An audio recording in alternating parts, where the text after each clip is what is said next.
tomorrow night we will start on time. I'd be very surprised if we don't. But I just said I would be very surprised.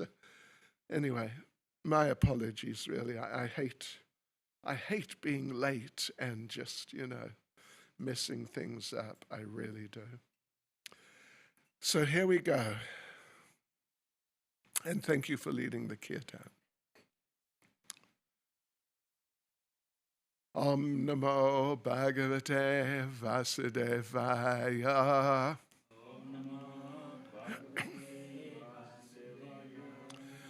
Om Namo Bhagavate Vasudevaya.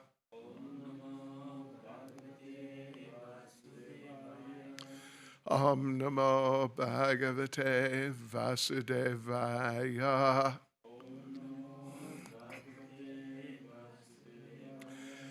Nama Om Vishnupada Krishna Prestaya Bhutale Shrimati Bhaktivedanta Swaminiti Namane.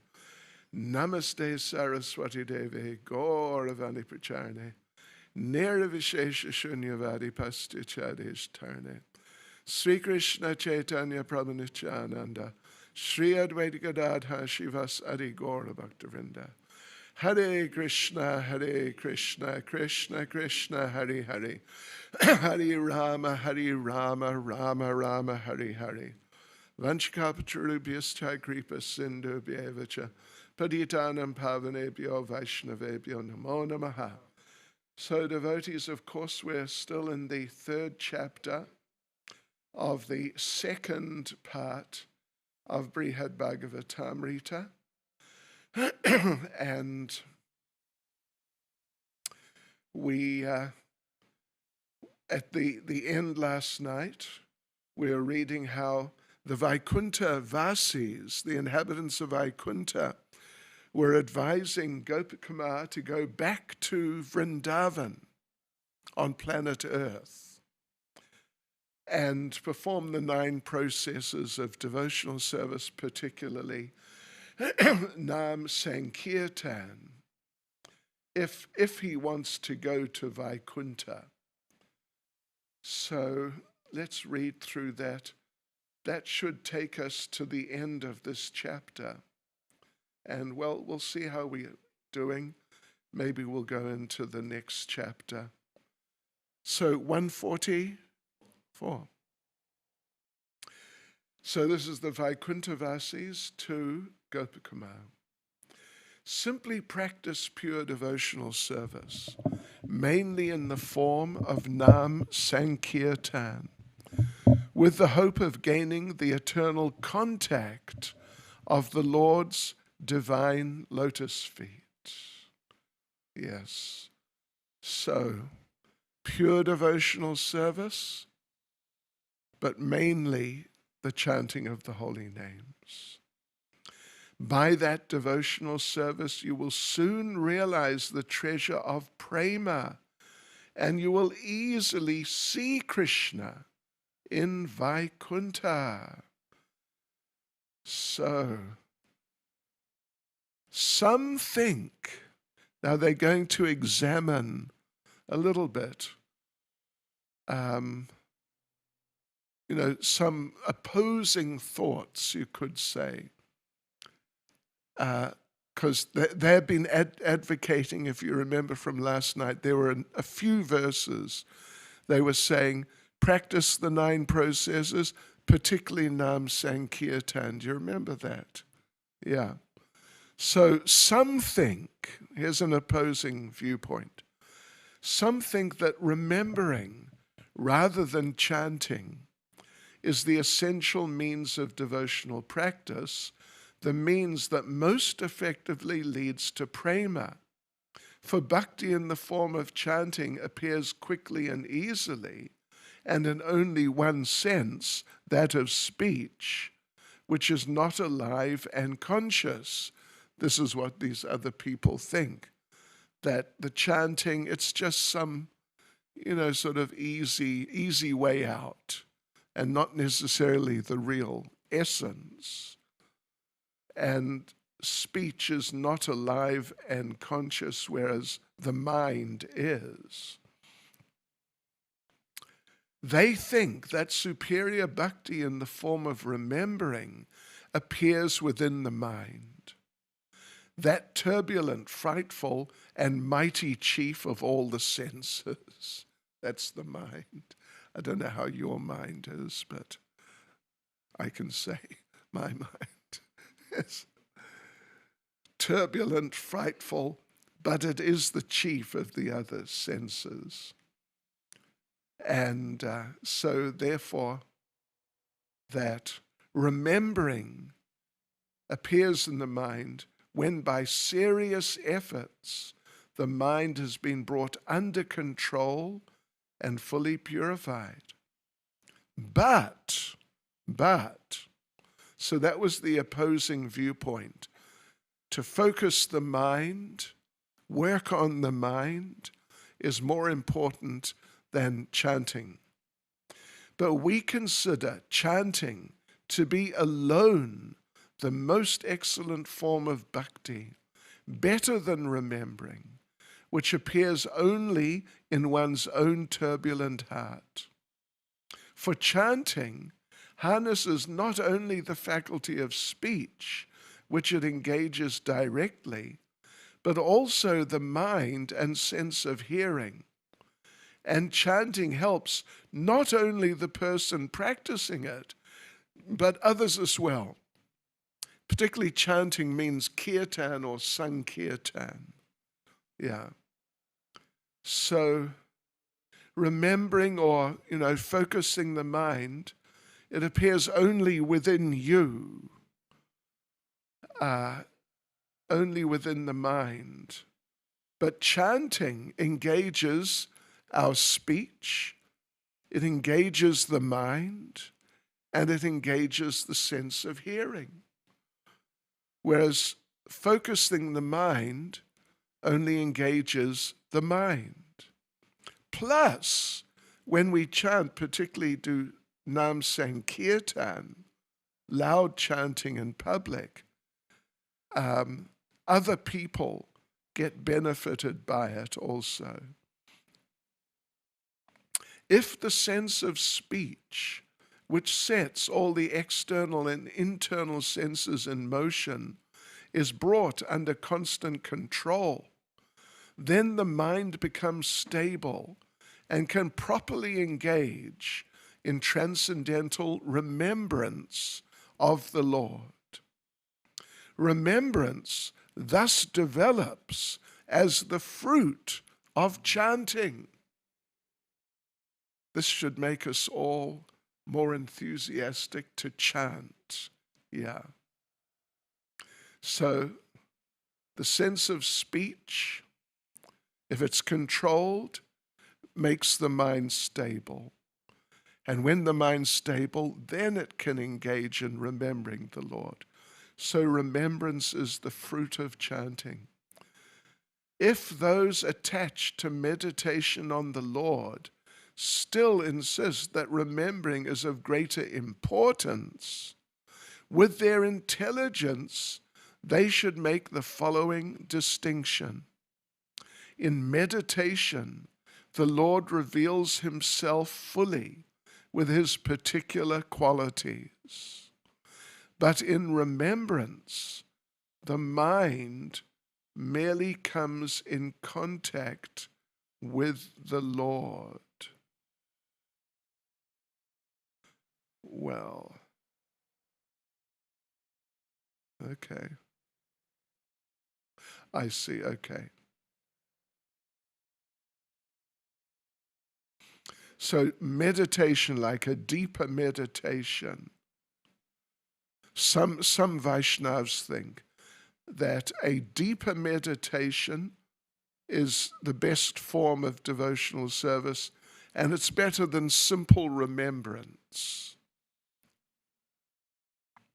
If, by the force of one's meditation, all the functions of the senses, including Sankirtan of the Lord, physical contact with him, seeing him, and so on, So if by the force of your meditation, all these things become absorbed into the function of the mind, that meditation may be accepted as better than chanting out loud. Aha. Oh, Krishna. Anyway, let's see where this is leading us. Whatever the devotional method by which a man with true spiritual taste feels satisfaction and complete joy, that is the method saintly authorities deem most excellent and effective for him. It is not only the best of methods, but the very aim of his endeavor.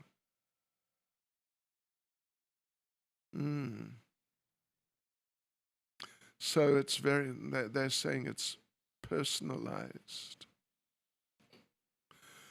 By Sankirtan, well, so basically the Vaikuntavasis feel that both meditation, like a deeper meditation, and Sankirtan are very good. By Sankirtan, the joy of meditation grows, and by meditation, the sweet joy of Sankirtan grows.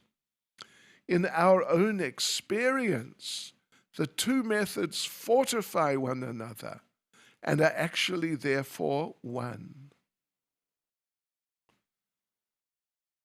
Meditation bestows the same joy as Sankirtan. When a meditating devotee directly sees the object of his heart's desire, such a devotee, intent only on reaching that one desired object he worships, is sure to find spiritual peace. As by drinking cool, nectarian water, even if only within the mind, a diseased person stricken by fever enjoys happiness as the distress of his thirst is quenched. Yeah, it helps him if he's thirsty, even if he drinks within his mind. So simply by chanting the glories of the object one worships, one can attain peace. Yet, when saintly persons chant without inhibition, they may feel embarrassed even in a secluded place.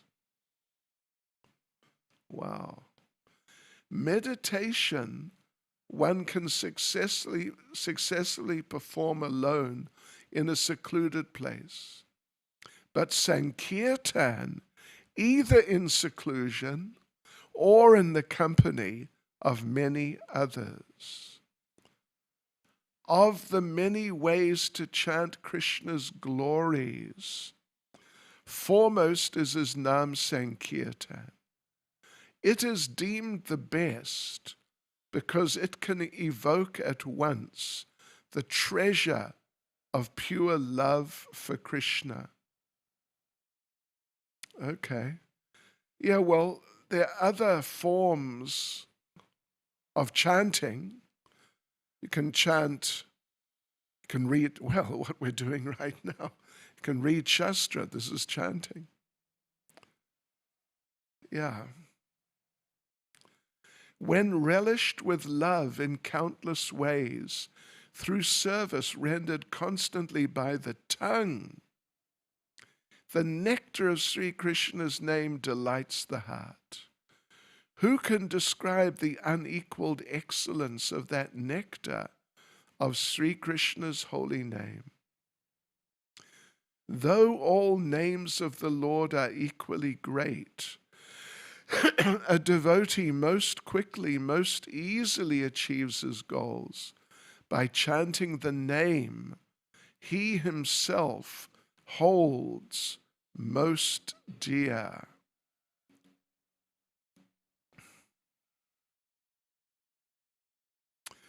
Since people differ in their likings, each name of the Lord is dear to one person or another. All the names of the Lord are therefore dear. When the nectar of the Lord's name appears in just one sense, all the senses are flooded with their own sweet tastes. Appearing mainly in the sense of speech, the Lord's name gives pleasure to the chanter and to others. So even greater than meditation is his Nam Sankirtan. You know, did you follow how they came to this point? They came to this point by saying that, first of all, you got to do the 9 devotional processes: hearing, chanting, remembering, all 9. But of them, Nam Sankirtan is the best. However, some people say that remembrance is best. But we say, this is some verses ago, that actually chanting is better than remembrance. However, some say that meditation, not just remembrance, but deeply focused meditation is better than remembrance, and therefore it's sort of on a par with Nam Sankirtan. So he sort of explored that, in certain respects, you could say that there's, sort of parallel between Nam Sankirtan and meditation. But now, again, he's going back to that point, that actually Nam Sankirtan is better, not just better than remembrance, but better than a deeper type of meditation within the mind. Follow that? Yeah. So even greater than meditation on the Lord is his Nam Sankirtan. The Sankirtan of Krishna's names is praised as the best and most powerful means to attain the treasure of Krishna Prema. It is like a potent mantra that can attract precious objects from a distance. Wow. So it's the best and most powerful means, better even than meditation. Because Nam Sankirtan invariably leads to the treasure of pure love for the Lord, true connoisseurs of devotional service, like all of you, true connoisseurs, like Mother Radha Radhanath, of devotional service, consider Nam Sankirtan the very fruit of bhakti. Wow, that's powerful. True connoisseurs. Yeah, really. According to some knowers of rasa, the real sign of a person full of prema is this: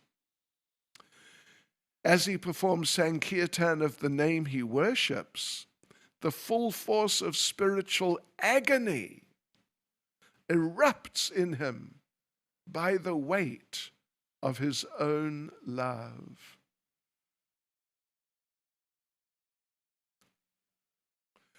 So they consider Sankirtan and prema to be the same, basically. Like the distressed crying of the chatak birds on a cloudless day of the rainy season, or the lamenting of a flock of chakravaki birds when parted from their husbands at night. The Sankirtan of the Lord's names arises when one is burdened by too much pain. Wow. Oh, Krishna. There's so many twists and turns here. It's really amazing. Sure. Agony.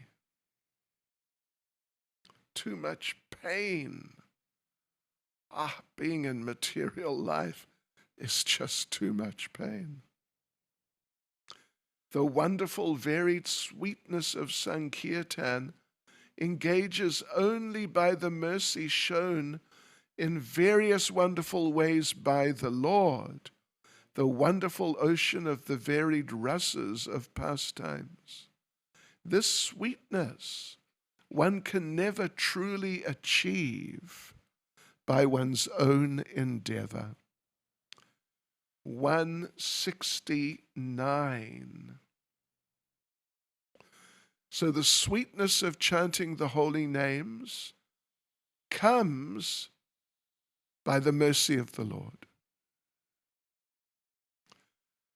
And that sweetness of the holy names you can never achieve really by your own personal efforts. As the worshippers of the Lord desire, by the chanting of his holy names, they see their sinful reactions dwindle to nothing, even the reactions they're about to suffer. And when other people somehow chant his names, they need suffer only that part of their karma already manifest. Wow, this is amazing. Sure. So if you really chant the holy names, really, just really, from the heart, with full attention, without offenses, then you'll see your sinful reactions, or you could say your sinful tendencies, just dissolving and disappearing in front of your eyes. And others who are not so serious, but they are chanting, then they see that they only need to suffer whatever karma is right on them at that point in time, but the rest is gone. The great souls who spontaneously serve the names of Lord Hari fear to reveal the vast treasure of his confidential devotional service. So they behave in peculiar ways to show their own faults and unhappiness. I mean, this is an interesting idea, but an example of a devotee who didn't want to show the treasure of his Krishna prema, and therefore acted sometimes externally as if he's just some faulty person. A great example of that was Gokishore Das Babaji Maharaj. He didn't like it when people would worship him. So what he did, sometimes to influence people not to worship him, sometimes he would go and sit on the veranda in front of the house of a famous prostitute. In Russian we say prostitutki. In front of the house of a famous prostitute, like in the center of the town. He'd sit there all dressed up in kind of fancy clothes, and people would go by, and he'd call out, "Hello, hello," and wave to them, make sure they would see him and recognize him. And so they would think that, we can't take him seriously. So as the verse says, They behave in peculiar ways to show their own faults and unhappiness. All the devotees of the Lord are freed from contamination and misery simply by the sankirtan of his names. Yet some devotees, as disturbed by compassion as the Lord himself, act in these ways to teach people civilized behavior. So some devotees, some just chant, they just chant. But others who chant, they feel compassion in their hearts through their chanting, and so they preach. And this is 172. As Bharat and others showed the fault of bad association, Yudhisthira and others the fault of gambling, and Nriga and others the fear caused by taking a Brahmin's property. Pure souls generally use their own behavior to teach the people. By the power of bhakti, you will have many realizations time and again. And for certain, you will conquer your most formidable obstacles. In all circumstances, be assured, we are your helpers. So, if you don't mind, I think we'll finish here. And we haven't finished the chapter. There's just a few more verses to go, but it'll take probably 10 minutes. So we'll continue tomorrow night at the right time. Hare Krishna, sorry. So that was nice. The inhabitants of Vaikuntha, we conclude here. They're telling him, by your practice of devotional service, you'll overcome all the challenges. And rest assured, we will always be there to help you. Yeah.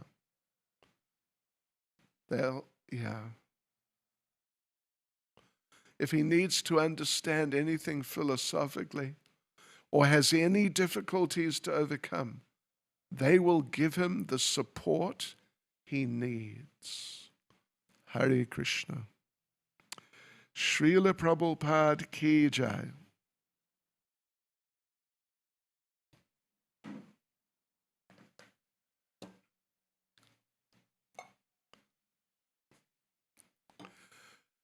Hare Krishna,